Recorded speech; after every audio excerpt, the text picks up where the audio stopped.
Audience से गुजारिश है, हम और आप एक आइसोलेटेड आइलैंड पर हैं, ऐसा आइलैंड जहां पे हमसे पहले कोई कभी नहीं गया। चलते चलते आपके सामने अचानक आपने देखा एक पिंक कलर की बॉल पड़ी हुई है।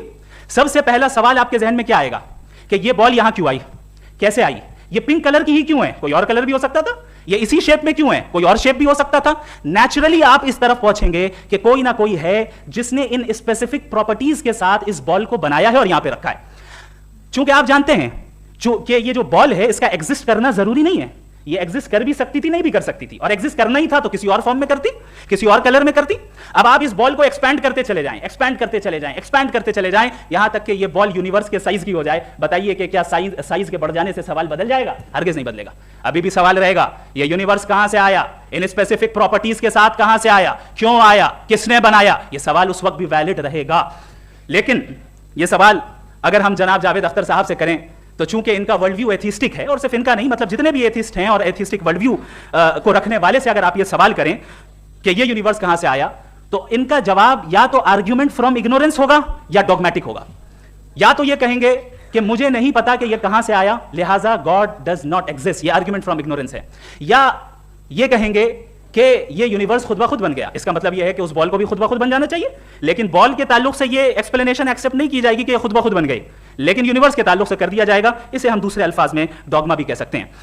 दूसरी चीज, हमारे जावेद अख्तर साहब जरूर गॉड ऑफ गैप्स की मिसाल भी जरूर देंगे, और मिसाल देंगे कि पहले जमाने में बिजलियां कड़कती थी तो लोगों ने किसी एक खुदा की तरफ, और बारिश होती थी तो दूसरे खुदा की तरफ मंसूब कर दिया, उनके पास दलील नहीं थी। यह हमारा वर्ल्ड व्यू है ही नहीं, यह हमारा वर्ल्ड व्यू है ही नहीं, क्योंकि नेचुरल फिनोमेना के प्रोसेस की इंटरप्रिटेशन को जान लेने से यह कहां से साबित हो गया कि गॉड एग्जिस्ट नहीं करता है। इस पर मैं इंशाल्लाह अभी आगे बात करूंगा। आप हजरात ये भी देखेंगे, और मैं ये एक्सपेक्ट करता हूं कि हमारे रिस्पेक्टेड जनाब जावेद अख्तर साहब जरूर इमोशनल आर्ग्यूमेंट्स भी देंगे, जो कि एक लॉजिकल फैलेसी है जब बात आती है ट्रुथ को डिसाइड करने में। क्यों?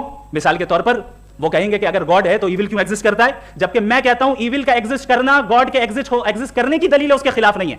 क्योंकि अगर गॉड है तो हम सब उसके सामने अकाउंटेबल हैं, और अगर हम अकाउंटेबल हैं तो अकाउंटेबिलिटी के लिए ईविल का मौजूद होना जरूरी है, उसके बगैर हम अकाउंटेबल नहीं हो सकते। और अगर हम अकाउंटेबल नहीं हैं तो हम जनाब जावेद अख्तर साहब से पूछेंगे कि आप बताएं कि फिर सफरिंग इस दुनिया में क्यों है, अगर खुदा नहीं है तो सफरिंग क्यों है, और उन लोगों के जज्बे का क्या जिनके अंदर सफरिंग के बाद इंतकाम लेने का जज्बा पाया जाता है और वो इस दुनिया से ऐसे ही चले गए, क्या उनकी सारी तकलीफें बेकार चली जाएंगी? अब आ जाएं उसी एग्जांपल की तरफ कि बॉल, मुझसे अगर कोई पूछे इस बॉल को किसने बनाया, और या इस एक्सपेंडेड बॉल को किसने बनाया, मैं कहूंगा कि चूंकि ये यूनिवर्स और इस यूनिवर्स की तमाम चीजें कॉन्टिंजेंट है। कॉन्टिंजेंट होने का मतलब ये होता है कि जो अपने एग्जिस्टेंस पे किसी के ऊपर डिपेंड करती हो, तो जाहिर है ये यूनिवर्स कॉन्टिंजेंट है। और अगर कोई चीज कॉन्टिंजेंट नहीं है तो मैं रिक्वेस्ट करूंगा कि मुझे दिखा दें कि कौन सी चीज यूनिवर्स में कॉन्टिंजेंट नहीं है, हम भी जरा गौर कर लें और हम भी देख लें। और जब कॉन्टिंजेंट चीजें मौजूद हैं तो फिलोसोफर्स की इस्तिलाह